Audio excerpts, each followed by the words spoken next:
donc loolu daal mooy suñu gis-gis ci mbir mi mooy dañu war di gën a consulter parties prenantes yépp de manière très objective et que conclusion yi muy joxe ñu boole ci xam-xam pour soog a teg tànk avancé et que ñuy avancer lentement mais sûrement moo gën ñuy teg ay tànk di avancer di reculer waat donc loolu en tout cas suñu sañoon daal dina gën a efficient noonu.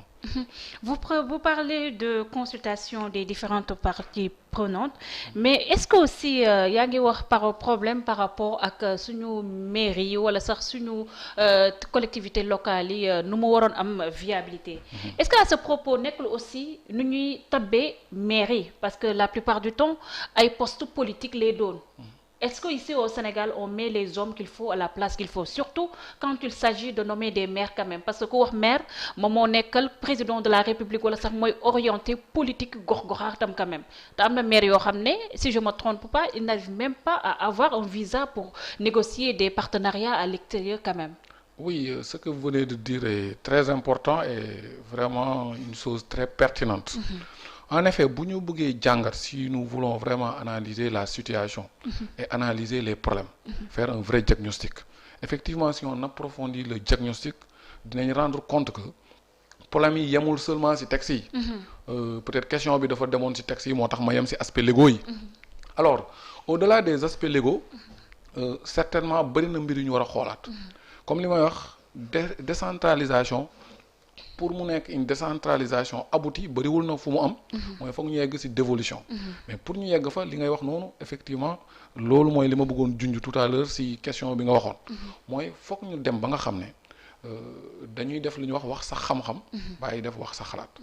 yemul foofu compétence yi ndax Sénégal dañuy jaawale diplôme ak compétence. parfois nit mun na am ay diplôme nit mun na am xam-xamam c'est pour dire que nit mun na bañ a jàng.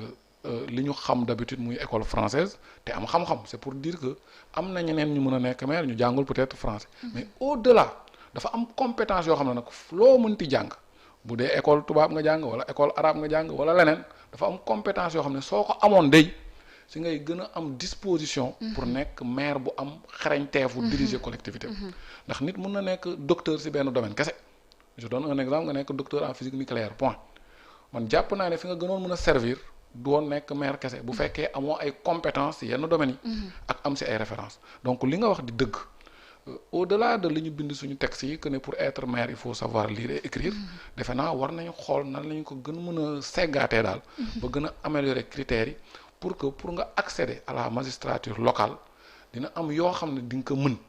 ndax koo xam ne pour nga lever fonds xamoo fooy commencer ndax man sama bopp parfois samay équipe dañuy génn. ci réseaux sociaux yi.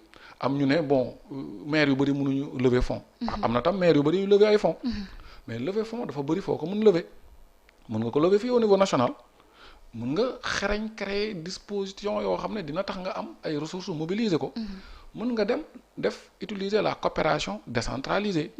am na fa fonds yoo xam ne dañ koy maye am na yoo xam ne dañ koy leble am na yoo xam ne dañuy leble mais taux yi dafa mag.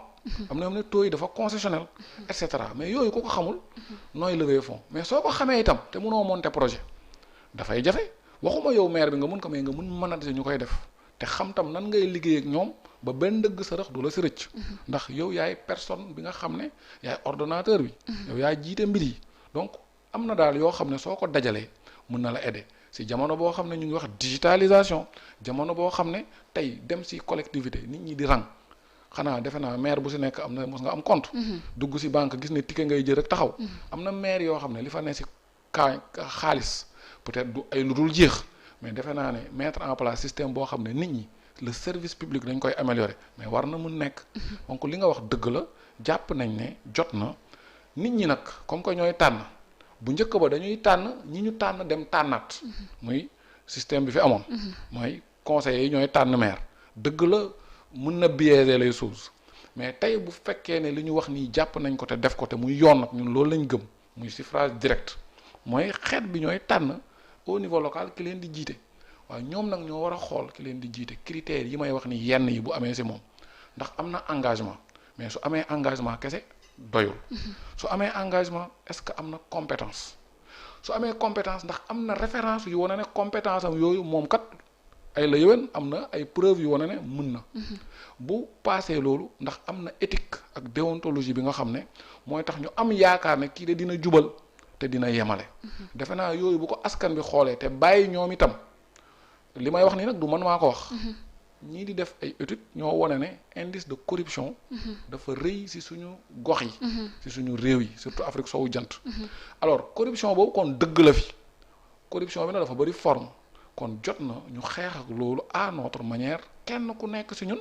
soo buggee ñu falal la wala yow nga fal maire bi nga xam ne yaakaar nga ne parfait wul mais au moins critères yi ma wax fii léegi dajale si ëpp pour que ñu mën a am yaakaar si moom ñu essayer génération boobu ba xam ndax les choses ne vont pas changer. donc vraiment li nga wax loolu laa gëm. ñëw des ba tey ci wàllum collectivité locale mais cette fois-ci c'est pour parler des divergences yi nga xam ne am na ci diggante ñi nga xam ne ñoo nekk ci mouvance présidentielle ak ñenn ci opposition bi nga xam ne recouvré wu ci fond bu ñu ooyee FRN par rapport ak audit fichier électoral bi nga xam ne ay